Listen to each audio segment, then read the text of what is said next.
Issue 45, Stormbringer magazine. 5 loon smasher fanatics. I'll have a pint of what they're having.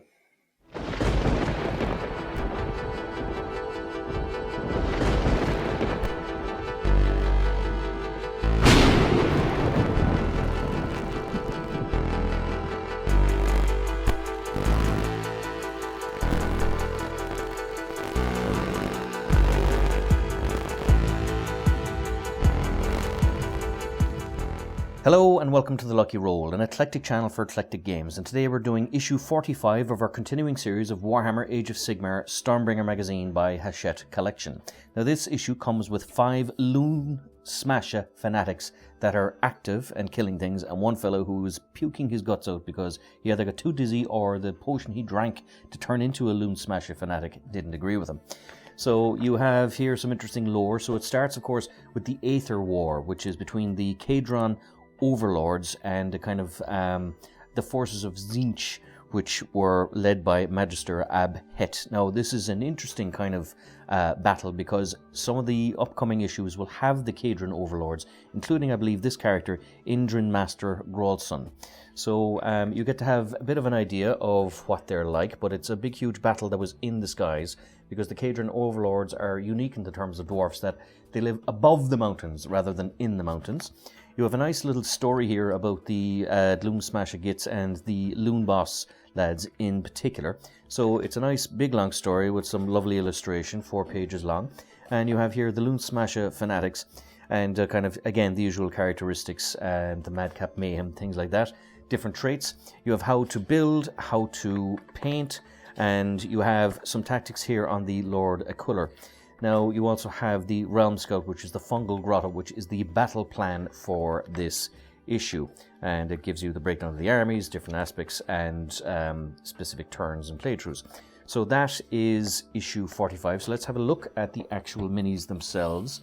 Now, the minis, I have to say, were really fun to paint.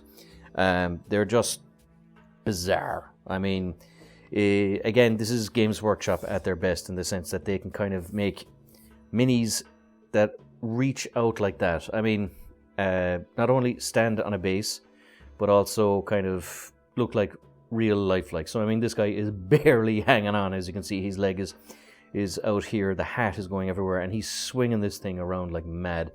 I remember playing these in an old computer game way back, the Grudge Bringers. It was the old Warhammer fantasy game, but these Loon Smasher fanatics would kind of be thrown into the field and they would eviscerate all around them because they were just spinning and literally killing everything around them. Now, normally they would die because whatever concoction they drank would end up killing them, or they'd run into each other because it was absolute chaos. You couldn't actually control the unit. You just kind of set it off in a certain random direction and hoped that it ran into the enemy rather than yourself. But as you can see here from just the sculpt of these things, that they're brilliant. I mean, and it's very imaginative. I mean, you have one fella here flying forward. You have one guy here flying down. I mean, these are just brilliant little sculpts. Really fun little ideas. I mean, even the shoe here is falling off because he's swinging it so much. Of course, you have the stalactite, which is how they kind of balance up the thing a little bit. But really fun, madcap little things like. You have another fella here. Again, he's flying through the air because he's swung it so much that he's just going way up.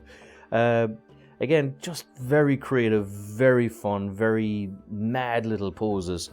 And even kind of some normal standard ones now. Like, so you have a guy here, he's just getting warmed up. So he's only starting to swing it. And no doubt he'll fly off into the air like this guy will at some point. Another fella here, again, just on the ground, a bit more kind of practical because you have 2 of them that are up high in the air and 3 of them that are kind of along the ground like this, but nevertheless pretty cool. Even here now that you can see that the string holding the mace is barely holding on. So a lot of fun little creative little things that you enjoy when you're painting and kind of putting it together. And of course, finally, this was my friends, this was their favorite one, just the fellow who just for no other reason, I doubt he's actually effective on the battlefield. He's just there for decoration, and he's just hurling his guts up because he either got too dizzy or the potion he drank decided to kill him rather than turn him into a loon smasher fanatic. But it's kind of a nice little extra touch and a little fun little lore just to add into these guys. A really fun little issue, and one that actually was quite hard to get. They sold out very quickly, so the Gloom Spike Gits, especially in the Warhammer Age of Sigmar, seem to be very popular with people. So I've heard of people getting multiple issues of each. So if you don't have a subscription with Hachette, you might have difficulty getting this one. Nevertheless, keep an eye out for it, because hopefully there'll be a lot more of them floating around. But even if you don't get it, you can still buy them separate.